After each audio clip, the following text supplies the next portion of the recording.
નમસ્કાર, લલકાર ન્યૂઝ સાથે હું મયુર મેવાડા। ગોંડલ, આમ તો ગોંડલની ઓળખાણ આપવાની કોઈને જરૂર નથી। ગોંડલ ઘણા સમયથી જે વિવાદમાં ચાલતું જ આવે છે અને ગોંડલને સૌ કોઈ જાણે છે। ગુજરાતની અંદર ગોંડલની વાત આવે એટલે તમામ લોકોને થાય કે ગોંડલમાં ફરી ક્યાંક વિવાદ બહાર આવ્યો છે। ચાહે રાજદીપસિંહ રીબડાની વાત હોય કે પછી ગણેશ ગોંડલની વાત હોય, પરંતુ જ્યાં ગોંડલનું નામ આવે એટલે આ વિવાદો જ સામે આવતા હોય છે। પરંતુ આજે વાત કરીશું એવી કે જે ત્યાંના જે સ્થાનિક નેતાઓ છે, સ્થાનિક નેતાઓ એટલે કે જે જિલ્લા પંચાયત, ગ્રામ પંચાયતના સભ્યો છે, તાલુકા પંચાયતના સભ્યો છે, તે લોકોની પોલ ખોલતો એક વિડીયો છે તે સામે આવ્યો છે। આ પોલ કોના દ્વારા ખોલવામાં આવી છે અને પોલ ખોલતા શું આક્ષેપો રાજ્ય સરકાર અને ત્યાંના જે ભાજપના જે સભ્યો છે તે લોકો ઉપર કરવામાં આવ્યા છે તે સાંભળીએ, તે જોઈએ। પરંતુ તે પહેલા અમારા આ વિડીયોને લાઈક, શેર અને ચેનલને સબસ્ક્રાઇબ કરવાનું ભૂલશો નહીં। ગોંડલના વિછીવાડા તાલુકામાં જે ત્યાં અલગ ગામોને જોડતો આ રોડ છે, જે રોડની પોલ છે તે ખોલવામાં આવી રહી છે। આમ આદમી પાર્ટીના મહિલા જે નેતા છે, જે ગોંડલ ખાતે પોતે કદાચ એવું માની શકાય કે ત્યાંથી ટિકિટ લેવા માટે, લડવા માટે ત્યાં પ્રયાસ કરતા હોય તેવું જ જોવા મળી રહ્યું છે અને તે પ્રકારે અત્યારે હાલ સ્થાનિક લોકોને મળી રહ્યા છે। સ્થાનિક લોકો સાથે પહોંચીને તે લોકોની વેદના છે તે વેદના જાણવાનો પ્રયાસ કરી રહ્યા હોય છે। જિગીશા પટેલ કે જે આમ આદમી પાર્ટીમાં અત્યારે થોડા સમય પહેલા જોડાયા હતા, જિગીશા પટેલ કે જે સૌ પહેલા જો વાત કરીએ તો પાટીદાર આંદોલનથી તે એક ચહેરો જે લોકોને ધ્યાનમાં આવ્યો છે, લોકો તેને ઓળખતા થયા છે અને આજે આમ આદમી પાર્ટીમાં તે એક મહિલા નેતા તરીકે કાર્યરત છે। જિગીશા પટેલ દ્વારા ગોંડલના વિછીવાડા જે ગામ છે ત્યાંથી લઈને તેની આજુબાજુના જે વિસ્તારો છે, અનેક ગામોને જોડતો જે રોડ છે તે રોડની પોલ ખોલવામાં આવી છે। જિગીશા પટેલનું કહેવું છે કે આ રોડ ઉપર એવો અહેસાસ થાય છે કે તમે પોતે અત્યારે ચાંદ ઉપર ફરી રહ્યા હો, કારણ કે આ રોડ ઉપર ખાડા છે તે એવા મોટા મોટા ખાડા જોવા મળી રહ્યા છે અને આ પરિસ્થિતિ હાલ કઈ 2-4-6 મહિના કે 1-2 વર્ષ જૂની વાત નથી। આ પરિસ્થિતિ છેલ્લા 10-12 વર્ષથી આ રોડની જોવા મળી રહી છે।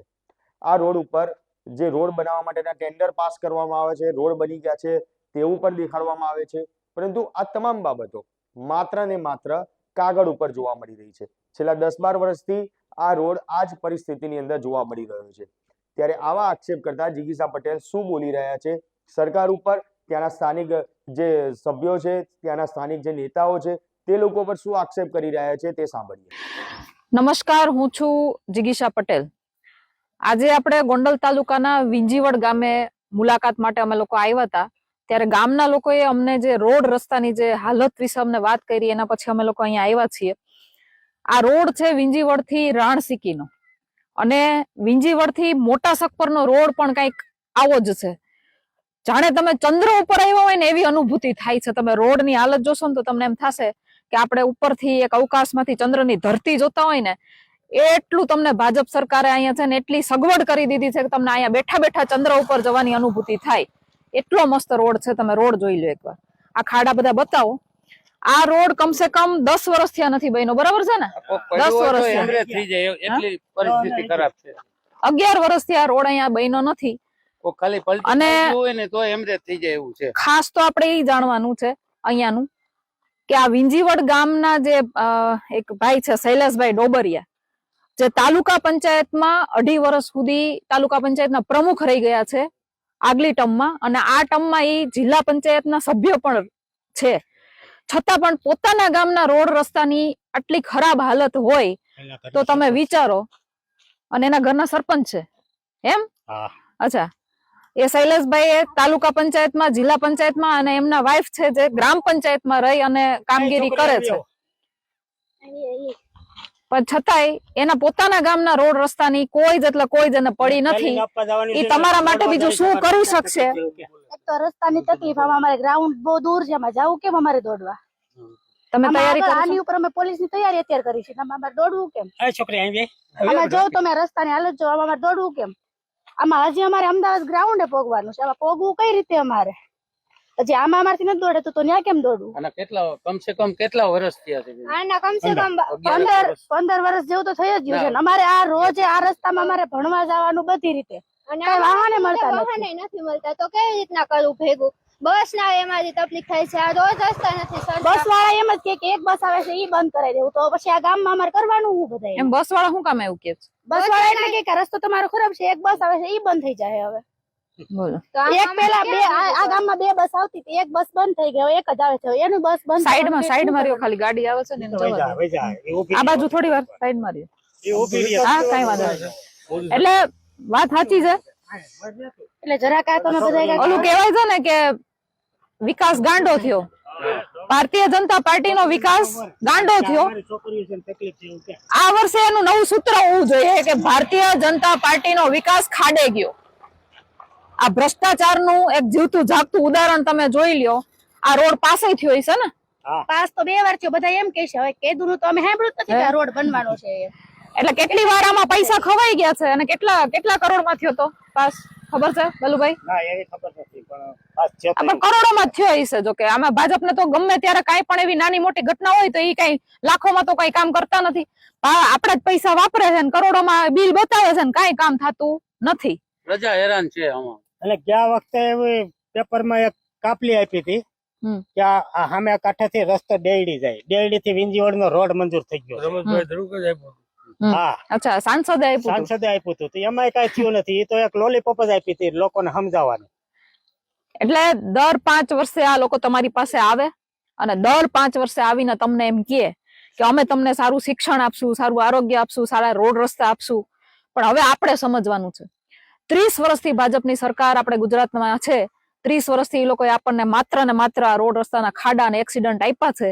એટલે આપણે સમજવાનું છે. આ વખતે એ લોકો તમારી પાસે આવીને એમ કહે કે અમે તમને સારા રોડ રસ્તા આપશું, તો પેલા એને છે ને કોલર પકડીને રસ્તા ઉપર લઈ આવજો અને કહેજો કે 30 વર્ષથી આ પૈસા ક્યાં નાખ્યા.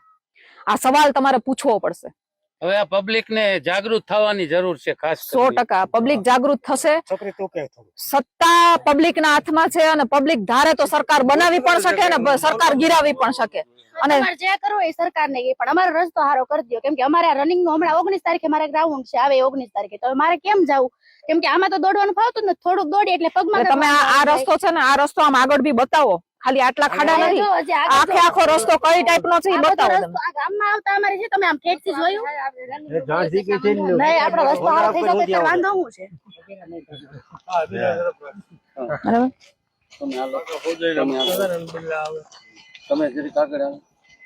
એટલે કહેવાનો મતલબ એમ છે કે આ અહીંયા જ્યાં સુધી જનતા જાગૃત નહીં થાય, જનતા સવાલ કરતી નહીં થાય, જનતા પોતાના ટેક્સના પૈસા ક્યાં ગયા છે પૂછતી નહીં થાય, ત્યાં સુધી ભાજપનો ભ્રષ્ટાચાર ચાલુ રહેશે. અને આ ગામડે ગામડે પ્રોબ્લેમ છે. અમે ગોંડલના જેટલા ગામડાની અંદર અમે ગયા છીએ એ તમામ ગામડે આ પ્રોબ્લેમ છે. આમ તો કહેવાય છે ને કે આમ છાપામાં અને મીડિયામાં આવીને એમ કે છે કે અમારું ગોકુળિયું ગોંડલ તમારું નહીં. ભગવતસિંહજી મહારાજે જે ગોકુળિયું ગોંડલ બનાવ્યું હતું, કેશુબાપાની સરકારમાં જે ગામડાઓને ગોકુળિયા બનાવવામાં આવ્યા હતા, એ પછી જયારે તમારા હાથમાં આવ્યું ત્યારે આ ગામડાઓની હાલત બહુ ખરાબ કરી દીધી છે. તમે ભયંકર ખરાબ કરી દીધી છે. એટલી હદે લોકો છે ને કહેવાય ને કે એના મૂળભૂત જે અધિકારો, હું વારે કઉ છું કે તમે તમારા મૂળભૂત અધિકારો ભોગવવા માટે પણ હવે કહેવાય ને કે ભીખ માંગવી પડે ને એવી પરિસ્થિતિમાં છો. હવે જાગો પબ્લિક, હવે જાગો. મામ થઈ ગયું આ સરકારને. હવે તમારે સરકાર આવે, હવે કઈ સરકાર આવવાની છે, કોને મત દેવા જવાનું? જે રસ્તો બનાવશે ને એને મત દેવા જાવ. બાકી ગામ વાળા બધાને કહી દેજો, જેને આ ગામમાં રહેવું હોય પેલા રસ્તો બને પછી જ મતની તૈયારી કરજો બધા. બાકી કોઈ મત દેવાય જાતા નહીં. હવે ખુલ્લી ધમકી છે. કેમ કે આ ચૂંટણી ટાઈમે બેન આવશે તમારી પાસે ઈ જ વાત છે કે પ્રશ્ન આવે છે પણ થાતું તો કઈ નથી. એટલે આ વખતે બી આવશે બેન, આ વખતે બી ચૂંટણી ટાઈમે આવશે તમારી પાસે. કેન્દ્રમાંથી મંજૂરી છે 5 વર્ષે રોડ બનાવવા. આ વખતે બી ચૂંટણી ટાઈમે આવશે તમારી પાસે. પાછા કહેશે કે તમે ભાજપને વોટ આપો, અમે તમારા રસ્તા બનાવી દે. હવે તો પેલા છે ને રસ્તો બને ને પછી જ વોટ આપવામાં આવશે. પણ ઈ બેન ઈ જ વાત છે કે પેલા છે ને આવશે તમારી પાસે. અહીંયા એકાદા 2 ટ્રેક્ટર નાખી દે, રોડ તો તમારો હારો કરી દે. હજી વર્ષ નહીં થાય ને રસ્તો અહીંથી ખરાબ થઈ જાય, અહીંથી તમારા ડામર નહીં રહે. બરાબર? એટલે આ વખતે જનતાને જાગૃત થઈને ભાજપને ભગાડવાની જરૂર છે. અમારું તો કઈ સારું થતું નથી ગામ વાળાનું. બધા હેરાન એક ગામમાં એક બસ આવે, આ રસ્તો આવો ખરાબ. આમાં અમારે કરવાનું શું બધાને નથી? બધા ગામ જાવ તો ગેટ બધું સારું છે. આપણે ગામમાં તમે જો તો ગંદકી એટલી છે. તો આ મત આપવાનું મતલબ શું? બધું આ ગામ વાળાને શું કરવાનું? અમારે બધાને ખાલી ગંદકીમાં જ રહેવાનું. અમારે તમારી જે પીડા છે એ સમજી શકીએ છીએ અને એટલા માટે જ કહીએ છીએ કે 30 વર્ષથી ભાજપને વોટ આપતા આવ્યા છો ને એટલા માટે એને ખબર પડી ગઈ છે તમે ગમે એ કરશો ને વોટ અમને જ આપવાના છે. અને એ પરિવર્તન લાવવા માટે તમારા જેવા યંગસ્ટરને હવે જાગૃત થવું પડશે. તમે તમારા ગામમાં જઈને કહો. મારા માટે તો મતનું આ ઓપ્શન આવ્યું નથી, હજી મારે સુધી કાંઈ આવ્યું નથી, પણ હું તો એમ કહું કે જ્યાં લગન રસ્તા સારા થશે ને તો હું સુધી જેને મત દેવું હશે હું તમને જ આપીશ, પણ જો રસ્તા સારા હોવા જોઈએ. 100% બેન, 100%. તમારી લાગણી અમે સમજી શકીએ છીએ. આ મારે જોઉં ને આ હું કરું કાંઈ ગોળવાનું પગમાં દુખાવા. એટલે આ જનતાની પીડા છે, યંગસ્ટરની પીડા છે કે એને કહેવાય ને એક સમયનું કહેવાય ને કે આમ ગામની પરિસ્થિતિ એટલી સારી હોય કે ગામડે લોકોને રહેવું ગમે, ગામડે જવામાં મજા આવે, પણ આજ ગામડાના લોકોની હાલત શું છે ને તમે એના મોઢે સાંભળી છે. એને એ ખબર નથી, કારણ કે એને મતદાર એમાંથી જે બેન હતા એને મતદારનો જે અધિકાર મળ્યો નથી, એટલે મતદાર જયારે એ પોતે મતદાર થશે ત્યારે ભાજપને વોટ નથી આપવાના. પરંતુ એની ક્યાંક ને ક્યાંક જે પીડા છે ને એ તમારે સમજવાની છે. અને તમે લોકો જે 30 વર્ષથી ભાજપને વોટ આપીને એને ચૂંટાવતા આવ્યા છો એ લોકોને હવે તમારે બદલવા પડશે. જય હિન્દ, જય ભારત. ત્યારે જિગીષા પટેલ જે પ્રમાણે હાલ તો ગોંડલના ગામડે ગામડે જઈ રહ્યા છે, ગામડે ગામડે લોકો સાથે મુલાકાત કરી રહ્યા છે. કદાચ એવું માની શકાય કે જિગીષા પટેલ આગામી 2027 ચૂંટણીમાં આમ આદમી પાર્ટીમાંથી ગોંડલમાંથી ચૂંટણી લડવા ઉભા રહે, ત્યાંથી ટિકિટ માંગવામાં આવે તો કોઈ નવાઈ ના કહેવાય. પરંતુ જે પ્રમાણે જેમ જેમ દિવસો જાય છે તેમ તેમ સરકારની, ત્યાંના સ્થાનિક નેતાઓની, ત્યાંના સ્થાનિક સભ્યોની જે પોલ ખોલવામાં આવી રહી છે તેને લઈને તમારું શું માનવું છે તે કોમેન્ટ બોક્સમાં જરૂરથી જણાવજો.